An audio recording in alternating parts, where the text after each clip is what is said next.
Well, hello everybody, and thank you for joining me this morning. Hope you had a good weekend and that your week's off to a great start. And appreciate you spending a little bit of that time here with me this morning as we continue to look at Psalm 107. Psalm 107, we'll be picking up there today in the 33rd verse. And through the end of the chapter, the psalmist is going to kind of summarize what Israel has been through. Certainly not a complete listing of their history, but he's going to summarize for them the consequences of their actions, what they've been through because of their continued disobedience and God's judgment, and how he has then forgiven them and restored them. And again, he's really given us a lesson as well for everyone, not just the Israelites, but for all of us, showing how, showing the effects, showing the results of continued disobedience, and how God deals with that. And I think we all can agree with a couple things. The Bible tells us that God's the same yesterday, today, and tomorrow, that he never changes. And so the way he dealt with sin in the past will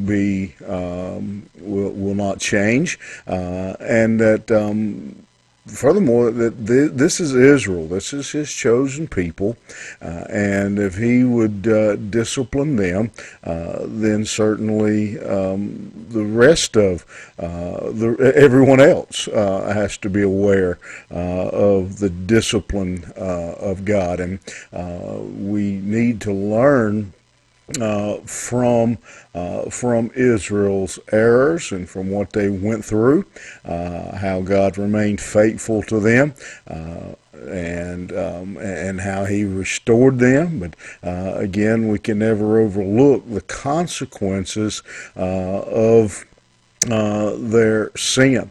And if the psalmist wanted to consider the consequences of sin, he could have pretty much stood anywhere in Jerusalem and looked in any direction as far as the eye could see, and observe again the consequences of the sin of Israel. Again, Jerusalem was in ruins.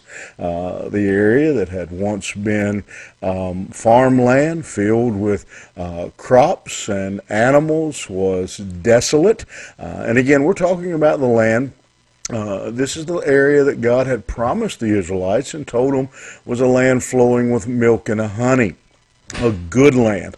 But yet, because of their sin, it was sitting desolate. And so in these next few verses, he's just going to go over what, again, those consequences. So in verse 33, he says, he turneth rivers into a wilderness, and the water springs into dry ground, a fruitful land into barrenness for the wickedness of them that dwell therein. And so we see really in two verses, the statement is very clear, that the rivers dried up, the springs dried up, the fruitful land became barren, and he says it's for the wickedness of the men that dwell therein. And so the sin of Israel, the continued sin of Israel, the continued willful sin of Israel met the judgment of God.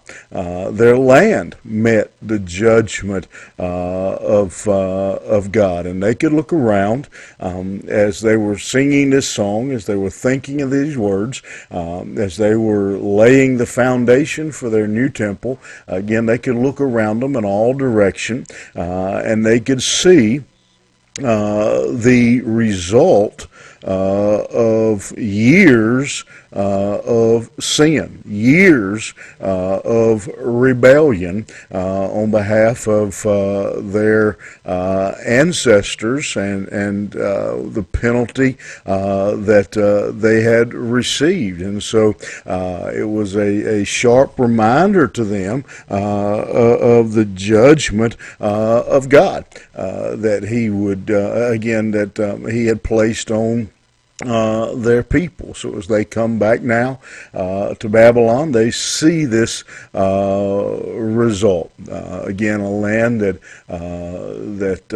was flowing with milk and honey was how it had been described, and yet now it's being described as barren. It's being described as dry ground, and so they could see that, and again they knew.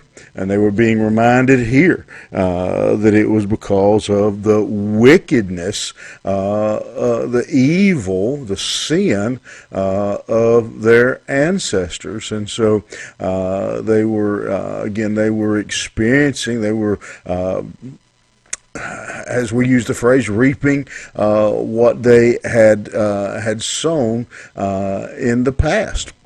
And he continues, and he says again, He turneth the wilderness into standing water, and dry ground into water springs. And so He shows us again the restoration of God, that God turned it back into running water, that He turned from His anger, from His judgment, and He brought them back to a land and restored it. He brought the waters back. He restored the land, and was giving them back their home as this group came back from their Babylonian captivity.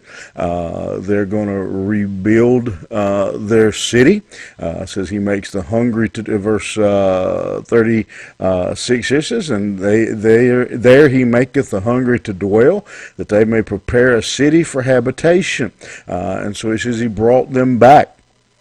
So that they could restore their city, sow the fields, plant vineyards, may yield fruit of increase. He blessed them also, so that they are multiplied greatly, and suffereth not their cattle to decrease. And so He's blessing them now. He has brought them home, and has taken back this curse. They again, that they may sow fields, plant vineyards, that their cattle could be taken care of. And so here then we see the lesson that He gives them. In verse 39, again they are minished and brought low through oppression, affliction, and sorrow. He poureth contempt upon princes, and causes them to wander in the wilderness, where there is no way. Yet setteth He the poor on high from affliction, and maketh him families like a flock. The righteous shall see it and rejoice, and all iniquity shall stop her mouth. Who is wise and will observe these things, even they shall understand the loving kindness of God.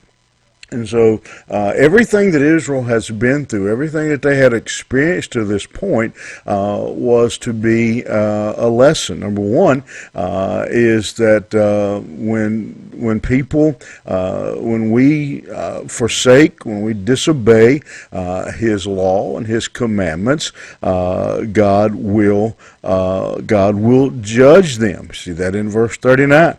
That again they're minished and brought low through oppression. There is a penalty to pay for disobedience in our life in that land. He judged their leaders. He brought destruction on them. He brought contempt on them, as he says in verse 42. Others looked down on them for what they had been through. But then the next lesson that we see in here is that he lifts them up. He sets the poor on high, that God brings his people out of that judgment, and he sets them on high. That means a place of safety, and he had rescued his people from Israel. And here's the lesson really of the whole psalm. The righteous will see it and rejoice, and all iniquity shall stop her mouth. Who is wise and will observe these things, even they shall understand the loving kindness of the Lord. He says these things were done. They are a lesson that people can see, that the righteous will see, that God delivered these people, that people will be warned of the danger of sin, that they will be punished. And we know, as we look at Israel's history, as we look throughout all their time, we see how God deals with his people, that he always acts according to his character, that he acts according to his love, to his justice, and that just as a good parent, any good parent who loves their child, is not going to allow their child to continue in disobedience, that they're going to intervene. And so God acts in his love. When he sees his people, he's not going to allow them to continue in sin. He knows, again, just as a good parent knows that continued disobedience is dangerous for a child, that continued disobedience is harmful for us as well. And so God holds us accountable for that sin. And again, we see that again several times in the nation of Israel. This psalm really focuses on their captivity in Babylon, but we see that on several occasions that Israel, because of their sin, for in some form or fashion, are brought low, to use biblical words. They are judged for their sin, and so this psalm is a warning for us, and it's there in that last verse. If you're wise, you'll observe these things, and you'll understand the loving kindness of God. And so today we start our week with not so necessarily cheery a thought. It is, God loves us, but it also means that if God loves us, because God loves us, then he can't allow us, he will not allow his children to continue in willful disobedience. And so as you ponder this psalm and think through, maybe a good idea to go back and read the whole psalm in one setting. It's a stark reminder to us that disobedience comes with a cost. Disobedience will be punished, will be dealt with by loving and holy God. And so we are called on in the New Testament to judge ourselves, lest we be judged. That we would examine our own life and be sure that our life is pleasing to our Father. All right, I hope that challenges you today, and that you have a great day, and we will see you back here first thing tomorrow morning.